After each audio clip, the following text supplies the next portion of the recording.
Welcome back to Coach's Corner. I'm Rohan Amin, here with Sammy Glassman, and today we are chatting with boys baseball coach Jared Halpert. Thank you so much for joining us today, Coach. Yeah, thanks for having me. To start off, tell us a little bit about your background in baseball and then maybe what you love most about baseball. Oh, my goodness. I love talking about myself. I'm from the Valley. I played for Tom Usborne, went to Chatsworth High School, went to Fresno State, had a less than amazing baseball career on the field. I would say I learned life through baseball, which kind of ends the journey about talking about myself and also starts the why I love it so much, because it really does offer an opportunity for kids to grow, to mature, to figure out who they are, what they're capable of, and I would just say test many things safely that life is going to offer them in the future. So, Coach, let's just jump into this roster. So, just looking up and down, it's a little bit smaller of a senior class, I feel like, than usual. So, how have all those guys kind of stepped up into a leadership? The smallest senior class maybe we've had since I've been here in my entire tenure. Every year is different. Smaller obviously means more personal. The kids, I think, are much closer. Having it be so tight and narrow, and that's kind of what our program is anyways. We're not 100 athletes deep. We're really never more than 50. We're stressed for 3 teams, which is also great because the kids get a ton of reps from all levels. But I don't think we don't look at it as we need to change things or the dynamic of the program is going to change because we have a larger class than another.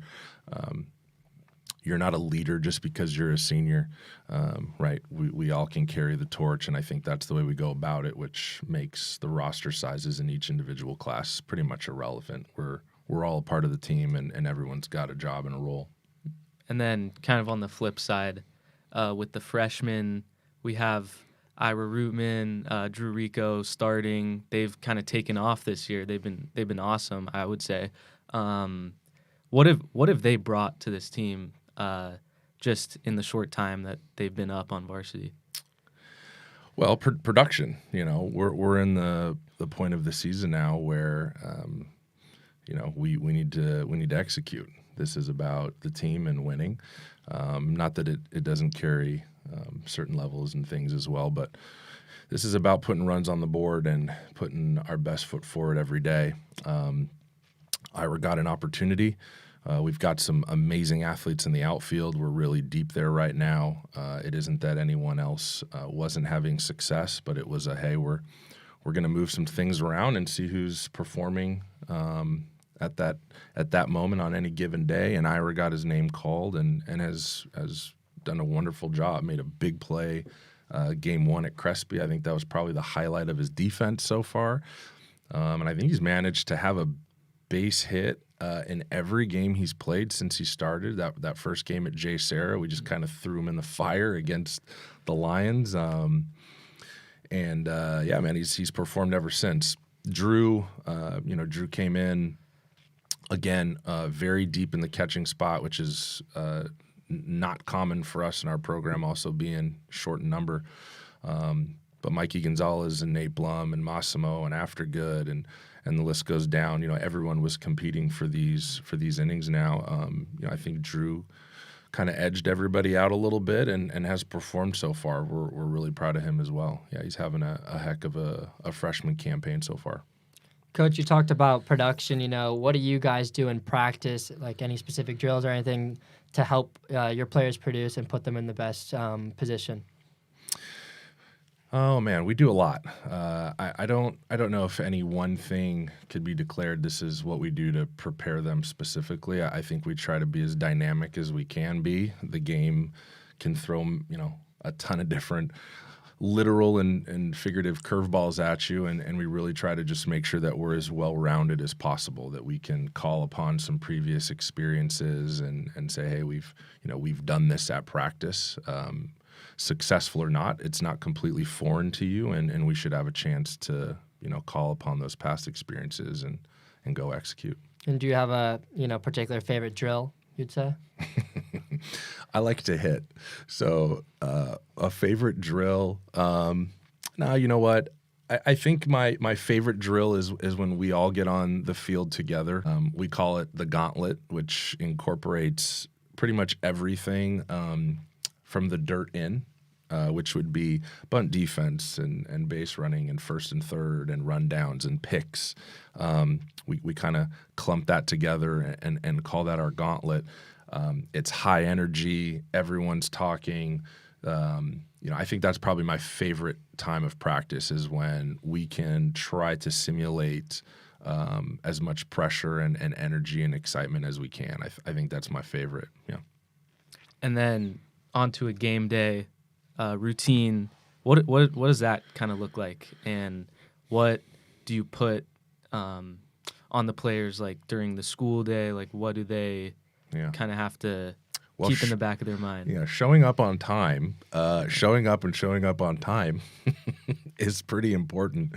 I think they have their routine that I try to not bleed into as much as far as what they do at school. Obviously, we'd like them to be prepared academically so they can execute the most important side of their life, which is their academics, and that it doesn't interfere with each other. Having a good meal, not stressing yourself physically. It's probably not a day to grab a basketball around lunchtime and shoot some hoops. Preparation starts, I think, before the series, goes on Saturday or Monday, depending on where we've seen some video and hopefully we've got some visual things that we can reflect on, throughout the day to prepare. Game day prep is pretty much the same. Getting to the field is a little difficult. We're stressed in time, but that stays pretty consistent. With their warm-ups, whether it's their swing or throw and how we take pregame, I think we've been able to keep that pretty consistent. That's great. You talked about preparation. What emphasis do you guys put on, nutrition, hydration, stretching outside of practice that can help your players, perform at the highest level?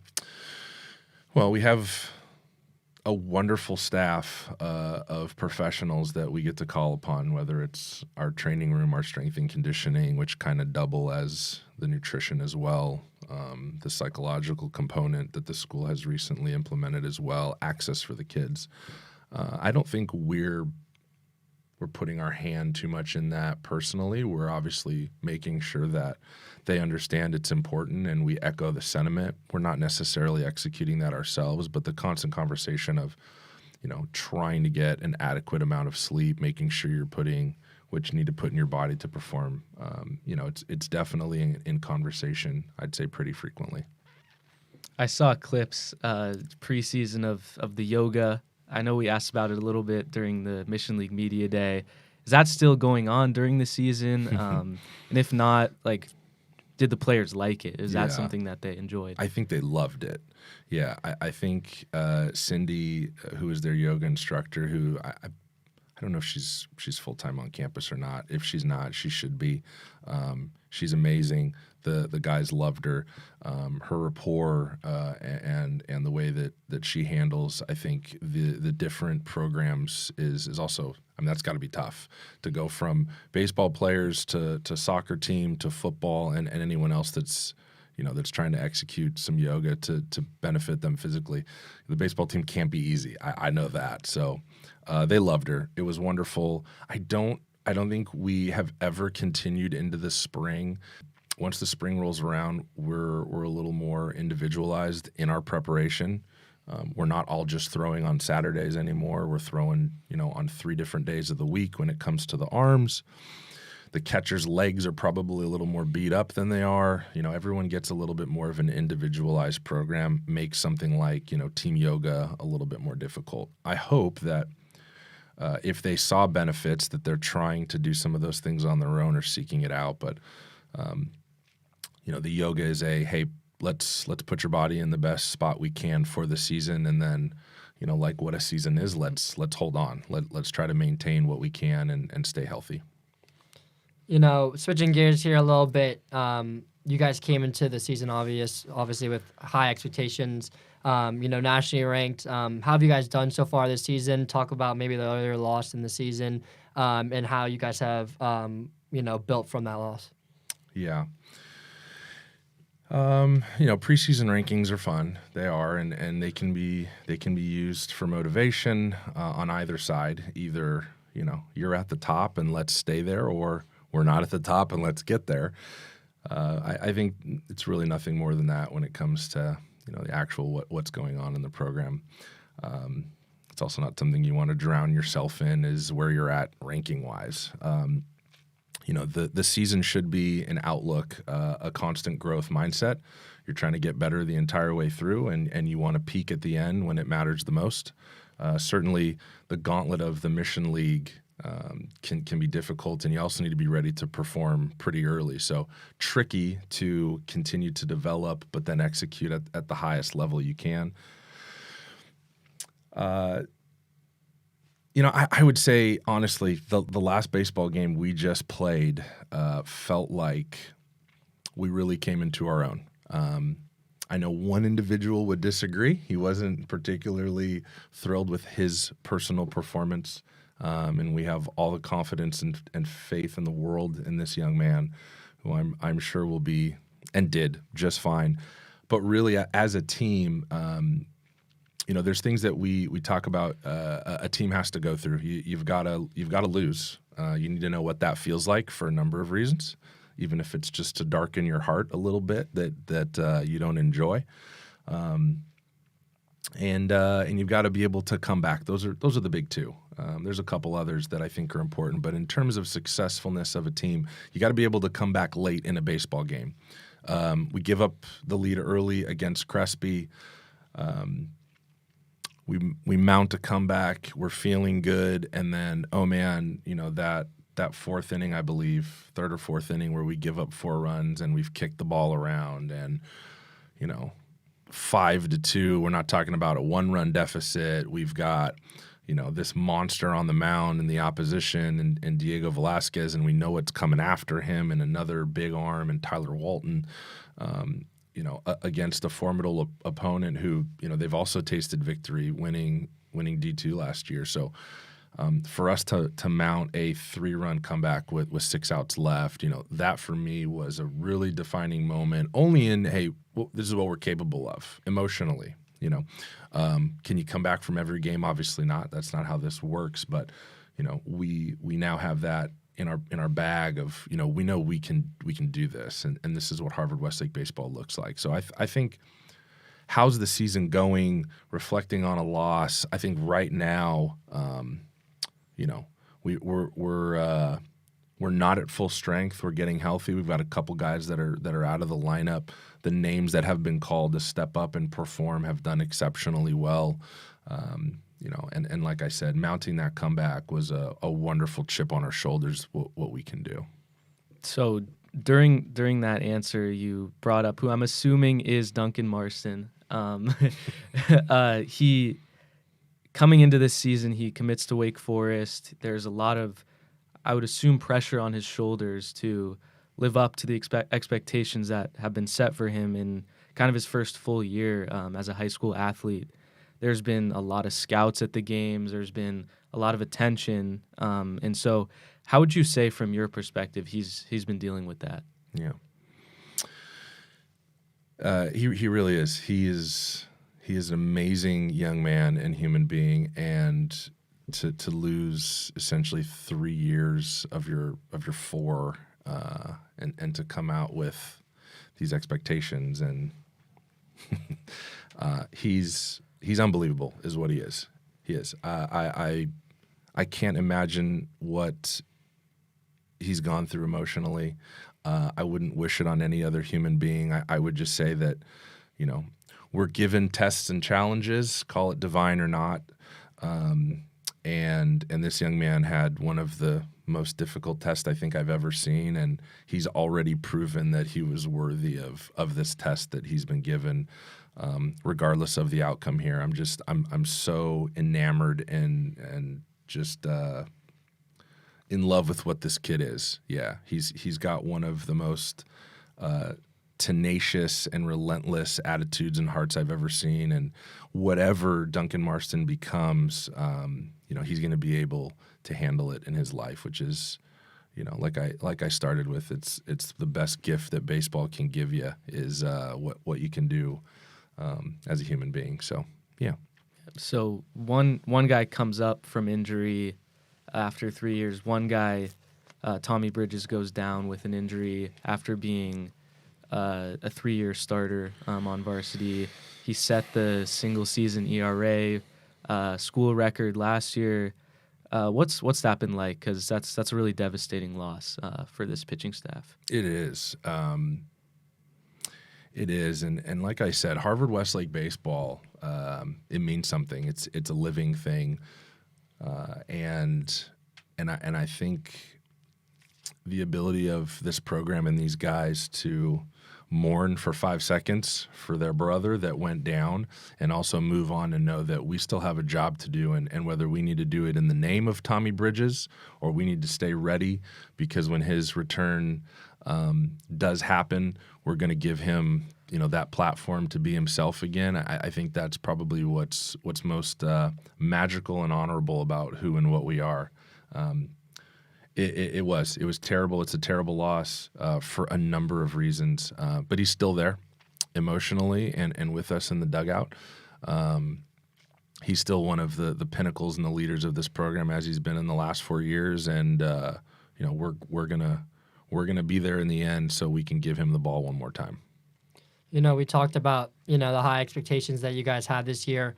What are the goals that you have for the team? Going into the second half of the season. Yeah. Literal goals to win. That's, yeah.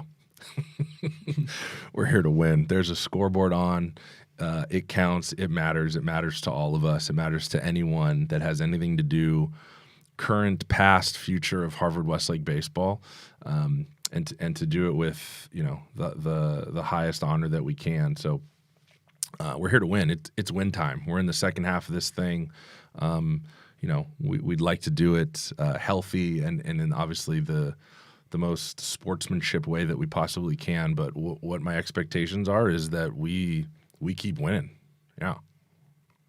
Yeah, you've been winning a lot, I would say, and you're on the verge of sweeping Crespi. You have Chaminade next week, and then off to the NHSI, which you haven't been invited to in a couple of years. What's that trip going to be like, and are the guys excited for it? Yeah. We have Villa Park and Olu before we go to NHSI, so we're not overlooking either one of those opponents.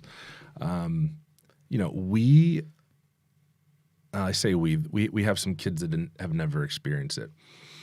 The kids that have, and I would say just the program itself, maybe the state of baseball in Southern California, we love to leave Southern California and share, our culture with everyone, whether it's the actual game itself and the inside components of it, or just who we are and what we're about and the relentless nature of, you're going to have to keep us down for 21 outs because if you don't, we're going to get you. I think that's what we're most excited about. We love playing teams out of the area. We see all these guys, starting in the early fall and winter because we're able to with our weather and our schedule. So getting an opportunity to play some teams from Florida and North Carolina, that's really exciting. Yeah, I think we love that. There's also the element of travel, which can really help bond kids, which is that third component of being a team. It's the most relative experience for college that they're going to have in high school as well, is jumping on a plane with your team and taking care of one another and maybe not having comfort and food that you're used to and still finding a way to go get this done. I think it's all in all, it's the best experience that you can provide and have as a baseball team and for a high school program. Lastly, you talked about the identity you guys have and showcasing that identity to other, states across the nation. What would you say your identity as a Harvard Westlake, program is about?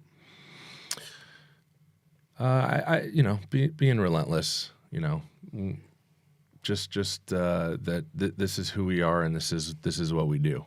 I think if you asked any one of our kids without knowing them, who are you? One of the quickest responses would be in definition, I'm a baseball player.